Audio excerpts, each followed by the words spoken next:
এক নারী কেবল গোপনে পালানোর চেষ্টা করেছিল। তার চুল কাঠের লাঠিতে পেঁচিয়ে ধরা হয়, দড়ি ধীরে ধীরে টান টান হতে থাকে, আর তার শরীর আস্তে আস্তে শূন্যে তুলে দেওয়া হয়। তীব্র ছিঁড়ে যাওয়ার যন্ত্রণা মুহূর্তেই পুরো শরীর গ্রাস করে। তার হৃদয় বিদারক চিৎকার অন্য বন্দিনীদের কাঁপিয়ে তোলে। একজন ভীতু বন্দিনী এতটাই আতঙ্কিত হয়ে পড়ে যে সে সরাসরি লাফ দিতে চায়, ফলে তাকে একটি খোলা আকাশের নিচে থাকা খাঁচায় বন্দী করা হয়। একবার সেখানে ঢুকলে আর মুক্তির আশা নেই। প্রতিদিন একবার উচ্চ চাপের পানি ছিটিয়ে দেওয়া, প্রতিদিন কঠোর শ্রমে বাধ্য থাকে। সামান্য অসতর্ক হলেই প্রহরীদের নির্যাতনের শিকার হতে হয়। ভাগ্য ভালো যে তারা সুরক্ষিত বন্দিনীদের ক্ষতি করার সাহস পায় না, আর কেউ মারা গেলে তাকে পশুর মতো করেই সরিয়ে ফেলা হয়। এই জায়গায় মানবিকতার লেশ মাত্র নেই। একদিন কাজের সময় হঠাৎ একটি যন্ত্র বিকল হয়ে যায়। নিচের গিয়ারটি লাইনচ্যুত হয়েছিল।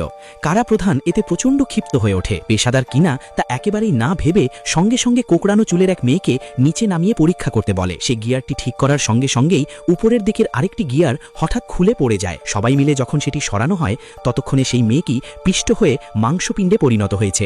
এটি ছিল ভয়ঙ্কর, নিষ্ঠুর, কিন্তু এর চেয়েও নির্মম ব্যাপার হলো নির্দিষ্ট সময় পরপর কিছু প্রভাবশালী ব্যক্তি এখানে এসে নারী নির্বাচন করে। যাদের বেছে নেওয়া হয় তারা হয়ে ওঠে তাদের ভোগের বস্তু।